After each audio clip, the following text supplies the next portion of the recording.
বন্ধুরা নমস্কার, যতন খুলুমখা। ত্রিপুরায় বিজেপির আভ্যন্তরীণ কোন্দল কি চরম আকার ধারণ করেছে? বিজেপির ভেতরে কি একটি গোষ্ঠী আরেকটি গোষ্ঠীর কথা শুনছে না? বিজেপির সাধারণ কর্মীরা কি দলীয় নেতাদের নির্দেশ মানছে না? তারা কি ইচ্ছাকৃতভাবে দলীয় নেতাদের বিরুদ্ধে বিষোদ্গার করছে? এবং দলের যে শৃঙ্খলা, সেই শৃঙ্খলা কি হুমকির মুখে দাঁড়িয়ে গেছে?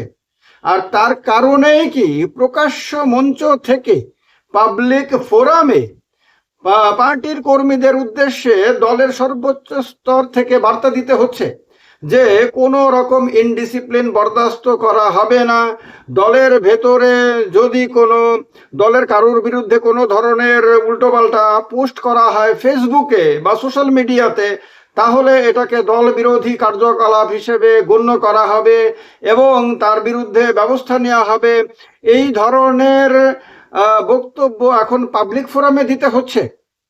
ডেফিনেটলি যেহেতু বিজেপি ত্রিপুরা রাজ্যে শাসক দল, সেহেতু সেই দলের ভেতরে শৃঙ্খলা রয়েছে কিনা, সেই দল আপনার মানে শৃঙ্খলাবদ্ধ দল হিসেবে কাজ করতে পারছে কিনা, সেটা সাধারণ মানুষের কাছে একটা গুরুত্বপূর্ণ বিষয় অবশ্যই। যেমন প্রধান বিরোধী দলের ভেতরের অবস্থাও গুরুত্বপূর্ণ, ঠিক তেমনি শাসক দলের ভেতরের অবস্থা আরো বেশি গুরুত্বপূর্ণ।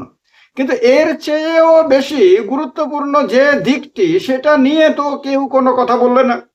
সেটা হলো যে গত কয়েক বছরে এই ফেসবুকের মধ্যেই, এই সোশ্যাল মিডিয়ার মধ্যেই যে গালি সংস্কৃতির আমদানি করা হয়েছে, সেই গালি সংস্কৃতি আপনার কোন জায়গায় গেছে এবং এর ফলে দলের যে ইমেজ কতটুকু ধাক্কা খাচ্ছে, সেইটাকে কি স্টাডি করে তার বিরুদ্ধে কোনো বার্তা দেওয়ার কি কোনো প্রয়োজন ছিল না, বা প্রয়োজন কি নেই? বারবার রাজ্যের মানুষ দেখে আসছে যে এই সোশ্যাল মিডিয়া প্ল্যাটফর্মগুলোতে কোনো ব্যক্তি যদি বিজেপির সমালোচনা করে, কোনো ব্যক্তি যদি বিজেপির নীতির বিরোধিতা করে অথবা বিজেপির নীতির বিপরীতে কোনো কথা বলে, তাহলে সেই ব্যক্তি যেই হোক না কেন তাকে এমন এমন শব্দ ব্যবহার করে এমন এমন ভাষায় গালি দেয়া হয়, যেগুলো একটি সর্বভারতীয় বড় রাজনৈতিক দল, যে দল সংস্কৃতির কথা বলে, যে দল ধর্মের কথা বলে, যে দল শৃঙ্খলার কথা বলে, সেই দলের সঙ্গে একেবারেই মানানসই হয় না। বরং সেই দল সম্বন্ধে মানুষের কাছে একটা বাজে বার্তা বয়ে নিয়ে যায় এবং মানুষের কাছে তখন মনে হয় যে সেই দলের একদল পদাধিকারী তাদের দলের অনুগামীদেরকে ব্যবহার করে মানুষের মধ্যে বা রাজনীতিতে সংস্কৃতির নামে অপসংস্কৃতির বিস্তার করছে। এই রকম দেখা গেছে যে যে ব্যক্তি ওই দলটিরই সর্বোচ্চ স্তরে ছিল, ওই দলটিতে গুরুত্বপূর্ণ ভূমিকা পালন করেছিল, ওই দলটিকে ক্ষমতায় আনার জন্য অত্যন্ত রক্ত জল করা পরিশ্রম করেছিল, ওই দলটির নীতি আদর্শ বিস্তার করেছিল এবং ওই দলেরই হাজার হাজার কর্মীদেরকে প্রশিক্ষণ দিয়েছিল, সেই ব্যক্তি ওই দলে না থাকার কারণে এমন এমন শব্দ তার মা বাবাকে তুলে পর্যন্ত গালি দিয়ে এমন অপসংস্কৃতির মাধ্যমে তাকে অপদস্থ করার চেষ্টা করা হয়েছে, যেগুলো সাধারণ মানুষের কাছে ওই ব্যক্তির পরিবর্তে ওই দলের ইমেজটাকে নষ্ট করেছে।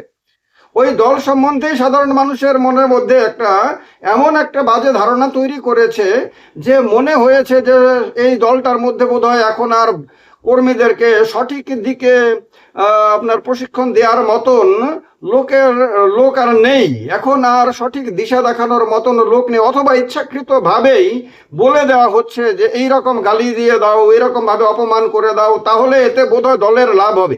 কিন্তু আদতেই কি কোনো রাজনৈতিক দলের এতে লাভ হয়?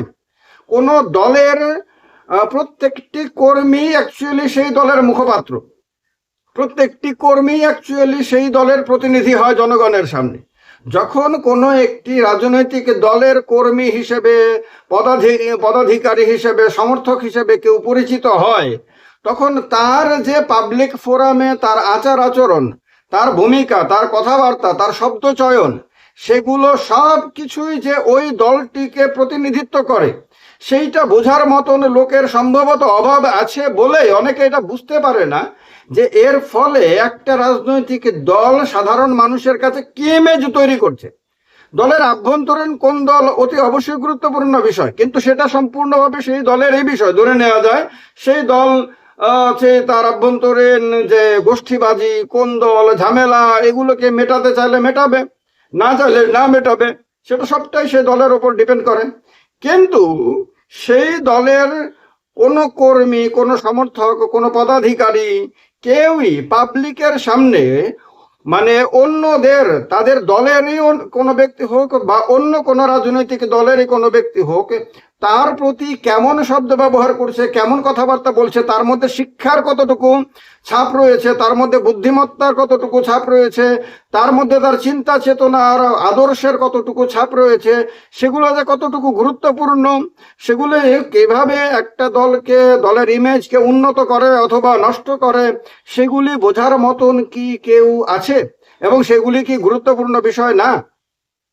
আজকে সারা ত্রিপুরাতে মানুষ দেখছে যে তরুণ কোন নেতা উঠে এসে বিজেপির আভ্যন্তরীণ শৃঙ্খলার কথা বলছে, এমনকি ফেসবুকে বিচার সভা না বসানোর কথা বলছে এবং দৃঢ়তার সঙ্গে একেবারে সরাসরি কথা বলছে, যেটা মানুষের দৃষ্টি আকৃষ্ট অবশ্যই করছে, যেটা অবশ্যই মানুষ ভালো দৃষ্টিতেই দেখছে যে হ্যাঁ, ডেফিনেটলি কোনো লিডারের এরকম ভাবে স্ট্রেট ফরওয়ার্ড কথা বলা উচিত এবং অতি অবশ্যই শক্তপোক্ত বার্তা দেওয়া উচিত। কিন্তু তার সঙ্গে কি এই বার্তাটাও দেয়া হবে যে দলের কোনো নেতাই হোক, অন্য কোনো দলের নেতাই হোক, দলের পুরনো কোনো নেতাই হোক অথবা দলের বর্তমান কোনো নেতাই হোক না কেন, কারুর প্রতি অসম্মানজনক কথা বলে অ্যাকচুয়ালি তাকে ছোট করা যায় না, দলকে ছোট করা হয়। অ্যাকচুয়ালি তার ইমেজ নষ্ট করা হয় না, বরং তার ইমেজ পাবলিকের কাছে আরো বেশি উন্নত করে দেওয়া হয়। কারণ সাধারণ মানুষ বোঝে, সাধারণ মানুষ এটা জানে যে কার কি অবদান রয়েছে। যখন দেখে সেই অবদানের বিপরীতে তাকে যখন বাজে রকম ভাবে তাকে ট্রিট করা হচ্ছে, তাকে গালি দেওয়া হচ্ছে, তার সঙ্গে বাজে ব্যবহার করা হচ্ছে, তখন সাধারণ মানুষ ওই ব্যক্তির প্রতি সহানুভূতিশীল হয় এবং যারা তার সঙ্গে এই রকম আচরণ করছে তাদের প্রতি কিন্তু সাধারণ মানুষের মনের মধ্যে একটা অসন্তোষ, একটা ক্ষোভ, একটা ঘৃণা জন্ম নেয় এবং এতে ওই সংগঠনটার ইমেজ পাবলিকের কাছে নষ্ট হয়। এইটা কি অ্যাড্রেস করা হবে আগামী দিনে? অর্থাৎ সোশ্যাল মিডিয়াতে যে ধরনের ভাষার ব্যবহার, না এটাকে অপব্যবহার করা হয়েছে গত কয়েক বছর ধরে, সেইটাতে কি হ্রাস টানা হবে? সেটাকে কি বন্ধ করা হবে? এবং পাবলিকের সামনে দলের ইমেজ আক্ষরিক অর্থেই যাতে ঠিক করা যায়, তার ব্যাপারে কি উদ্যোগী হবে কেউ? যদি হয় তাহলে দলের লাভ, কিন্তু যদি না করা হয় তাহলে অতি অবশ্যই সেই দলের বিপরীতে যারা রয়েছে লাভ কিন্তু তাদের। বোঝার মতন কেউ থাকলে বুঝবে, না বুঝলে না বুঝবে, কারোর কিচ্ছু আসে যায় না।